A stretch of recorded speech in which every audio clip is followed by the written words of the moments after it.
We're told that to be heard, you have to be loud. That to lead, you have to be aggressive. But what if the most powerful form of leadership isn't a roar at all, but a whisper? What if real strength isn't about command, but about connection? So let's just ask it straight up. Does leadership really have to be loud? I think we all have this picture in our heads of what a leader is supposed to be, right? They're commanding, they're decisive, they're always the one out front. But is that model actually working for us anymore? Because when you really start to look at the numbers, a completely different story starts to unfold. Get this, according to Gallup's 2024 report, only 1 out of every 3 employees is actually engaged at work. 1 in 3. That is a massive number. It means that for most people, work is a place they just feel disconnected. This isn't just some small problem. It's a full-blown crisis.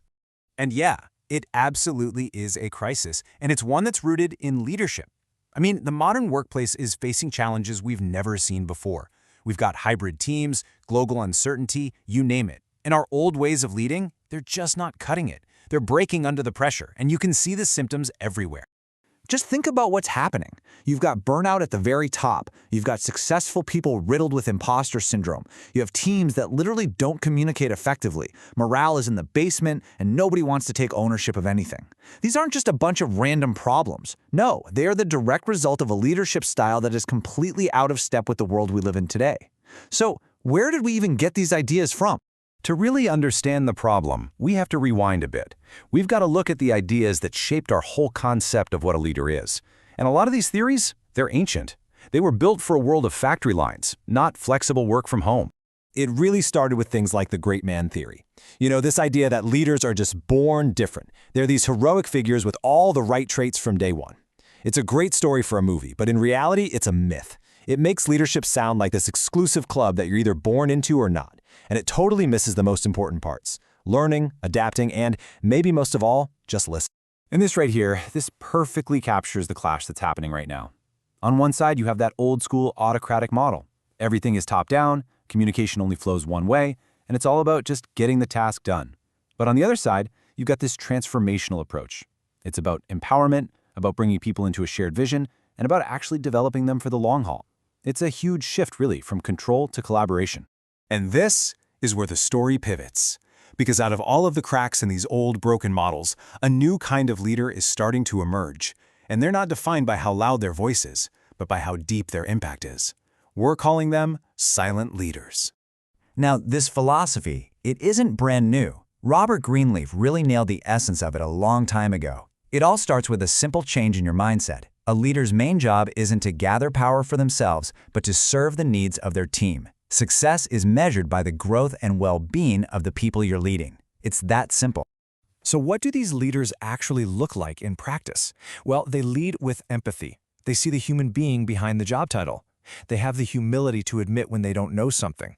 They operate with total integrity and transparency, which is how you build real trust. And maybe the most important part? They're authentic. They lead as themselves, not some character they think a leader is supposed to be. Okay, so this isn't just about having a certain personality, it's about having a very specific set of skills.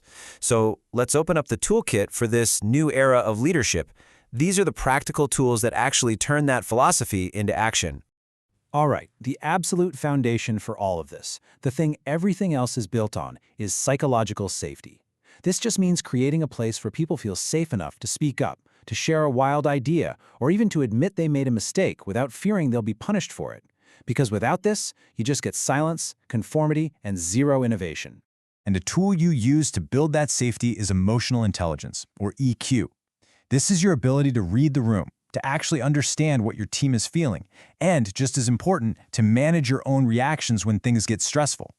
In a world that's always changing, high EQ isn't a soft skill anymore. It's a massive strategic advantage. So how do you actually put this into practice, especially when your team is scattered all over the place? Well, you have to be really deliberate. You have to over-communicate the why, not just the what. You need to foster actual human connection that goes beyond just status updates. You've got to trust your team, give them autonomy, and focus on the results, not the hours they're staring at a screen. And this is a big one. You have to model healthy boundaries yourself. Show them it's okay to switch off. Because the cost of ignoring all this is incredibly high. And that's not just a theory. Let's look at the real-world impact by looking at the story of someone who learned this lesson the hardest way possible. Arianna Huffington, an absolute giant in the media world, was basically the poster child for that always-on hustle culture, until she physically collapsed from pure exhaustion. That was her wake-up call.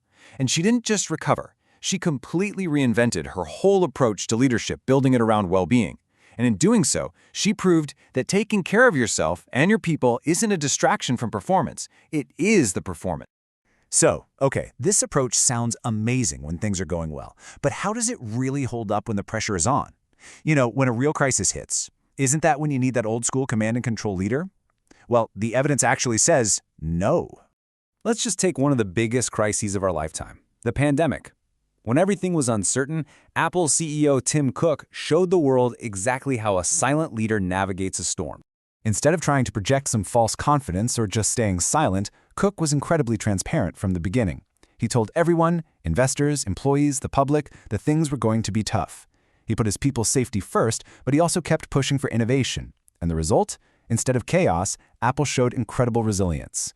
It just goes to show that in a crisis, calm transparency builds way more trust than loud commands ever could.